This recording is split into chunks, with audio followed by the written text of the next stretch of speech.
You love 3GM? We would be remiss if we didn't show Maghsoodloo winning. We'll just get to the end of the game. Bam.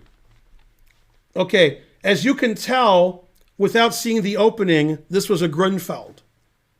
This is the most obvious Grunfeld ever because black has 2 passed pawns on the queen side and this bishop, and white has a passed d pawn in the 6th rank.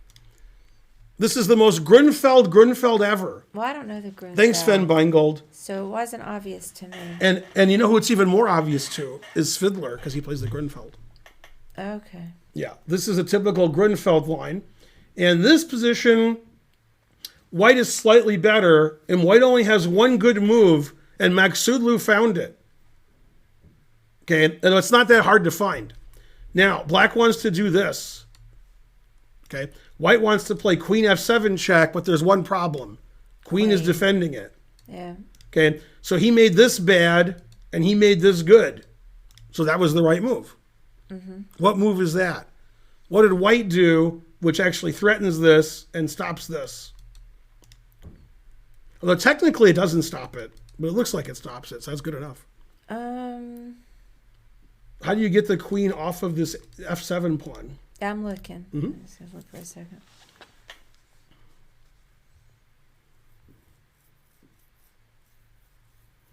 Okay, I'll go there. Yeah, the Indian teenagers aren't doing great this tournament. They're not coming in first, second, and third. They're coming in like 9th, 11th, and 14th. You know, man, chess is tough. Yeah, I don't know. I don't see it. Okay, so he blocked the queen. Played rook c4. Now the queen doesn't defend f7. If you play b3, I can take your bishop. You can still play b3, but okay, you can't play b3 now because you made it. I looked at that move. Okay, now this is very funny. This position, black can play f6 or f5, and that's it. There's no other move. Otherwise, this is just completely winning. And he played the wrong one, but he did follow my rule, so I'll give him a break. The correct move is f6. And after f6, the engine says knight e4, then f5.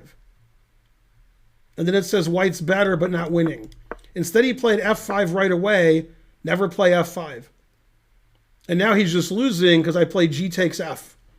Erigaisi probably knows never to play f6. He didn't even consider it. Now white's crashing through and black is queening. That's what's supposed to happen in this Grunfeld line. And then whoever's first wins and white's first. So too bad for Erigaisi. Okay, he played h6, putting it in h, attacking the knight. And now white made a mistake. Never play f6. Knight e4 is the winning move. And he played f6. Never play f6. And now he's not winning anymore. And the reason he's not winning is totally insane. He took, allowing f7 check. God damn, they just moved his king. Then he took the rook and made a queen. And now you can take either queen, confusing the audience. Taking this queen loses immediately because if bishop takes g5. But taking this queen is fine. Okay, now he played the best move, queen f7, and black made triple question mark move and lost the game. Okay, what he needs to do is he can check on the back rank and then play queen f5. That's one thing he can do. Or he can check on the back rank here and play bishop to b3. Oh no, this actually loses. You have to play queen here. This is the only move. And then bishop b3. And the engine says this is a draw. Although it gives really long, complicated variation and says white's better by like 0.3. All right. And he was in time trouble as move 35, and he made the worst move in chess history. By the way, I would play this move. It looks good to me. He played bishop e8, losing instantly. And he thought, queen takes bishop, queen takes rook. Mm-hmm. Hooray. And his bishop's defending. Pretty good. Okay, and that loses to queen takes bishop, which wins. But queen takes f4 wins more. You know what's funny about this position? This is like if he took the other queen and he left this queen here. It's funny how that worked. Yeah, they switched queens. Now it says that black resigns because white's queening and black's getting mated. So he played b3, d7, He wants to open up the rook on the back rank and open up the queen here and queen his own pawn. Bishop d7, and then queen f7. Now he's threatening rook h4 checkmate. He got the bishop off of e8. That was a clear deflection sacrifice. And he's threatening bishop f6 and bishop f8. Although mainly bishop f6, because if bishop f8 you can check and go here. So this move is winning, and this move is incredibly winning. But he was in time trouble, so I'll give him a break. Okay, now he has to play king g2. This move doesn't win because of queen e5 check. So, but this move does win. Bishop h3 check. And now white has one move that wins. This would be a really good puzzle position for us.